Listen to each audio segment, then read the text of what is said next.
सपना करता पूरा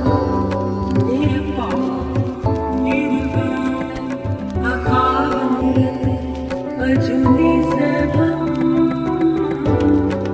गुरप्रसाद जब आगन सच जुगान सच है भी सच नानक से भी सच करता पूरा मेरे अकाल अजूनी सभम गुरप्रसाद जब आगन सच जुगान सच है भी सच नानक से अकाल। गुरु तेग बहादुर जी का जन्म पंजाब के अमृतसर नगर में हुआ था। ये गुरु हरगोबिंद जी के 5वें पुत्र थे। 8वें गुरु इनके पोते हरिकृष्ण राय की अकाल मृत्यु हो जाने के कारण जनमत द्वारा ये नवम गुरु बनाए गए थे। इन्होंने आनंदपुर साहिब का निर्माण कराया और यहीं पे रहना प्रारंभ कर दिया।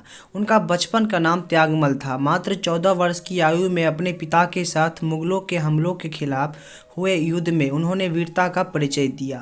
उनकी वीरता से प्रभावित होकर उनके पिता ने उनका नाम त्यागमल से तेग बहादुर कर दिया था। युद्ध स्थल में भीषण रक्तपात से तेग बहादुर जी के वैरानी मन पर गहरा प्रभाव पड़ा और उनका मन आध्यात्मिक चिंतन की ओर हुआ। धैर्य, वैराग और त्याग की मूर्ति गुरु तेग बहादुर जी ने एकांत में लगातार 20 वर्ष तक बाबा बकाला नामक संस्थान पर साधना की। 8वें गुरु हरिकृष्ण जी ने अपने उत्तराधिकारी का नाम के लिए बाबा बकाले का निर्देश दिया। गुरु जी ने धर्म के प्रचार के लिए कई संस्थानों का भ्रमण किया। आनंदपुर साहिब से कीरतपुर तथा रोपन सैफाबाद होते हुए खियाला पहुँचे।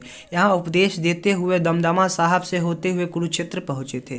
कुरुक्षेत्र से यमुना नदी के किनारे होते हुए मानकपुर पहुँचे और यहीं पर उन्होंने साधु भाई मूलक दास का उद्धार किया।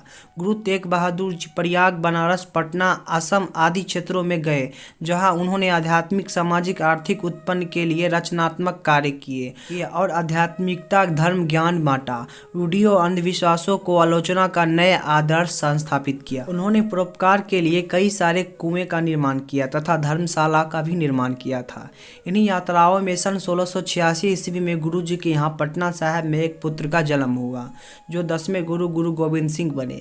गुरु तेग बहादुर सिखों के 9वें गुरु माने जाते हैं। गीता का पूरा अर्थ सुनकर औरंगजेब को यह ज्ञात हो जाता है कि प्रत्येक धर्म अपने आप के लिए महान है, किंतु औरंगजेब की हठ धार्मिकता थी कि वह अपने धर्म के अतिरिक्त किसी दूसरे धर्म की प्रशंसा सहन नहीं थी।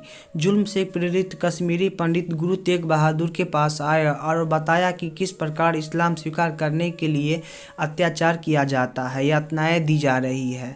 गुरु चिंतातुर हो समाधान पर विचार कर रहे थे तो उनके 9 वर्ष पुत्र वाला बीतम, जो कि गोविंद सिंह जी थे, उन्होंने अपने पिता से चिंता का कारण पूछा। उनके पिता ने उनको समस्त परिस्थिति से अवगत कराया और कहा कि इनको बचने का मात्र एक ही उपाय है, मुझको प्राण घातक अत्याचार सहते हुए प्राणों का बलिदान करना होगा।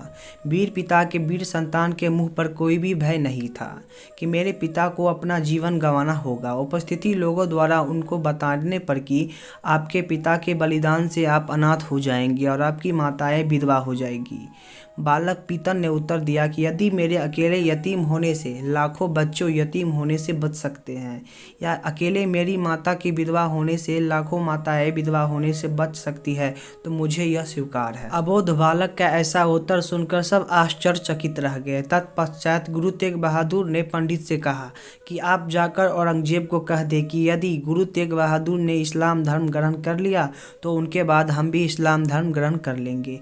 यदि आप गुरु तेग बहादुर जी को इस्लाम धर्म नहीं करवा पाए तो हम भी इस्लाम धर्म स्वीकार नहीं करेंगे। इससे औरंगजेब क्रुद्ध हो गया और उसने गुरु जी को बंदी बनाए जाने के लिए आदेश दे दिए।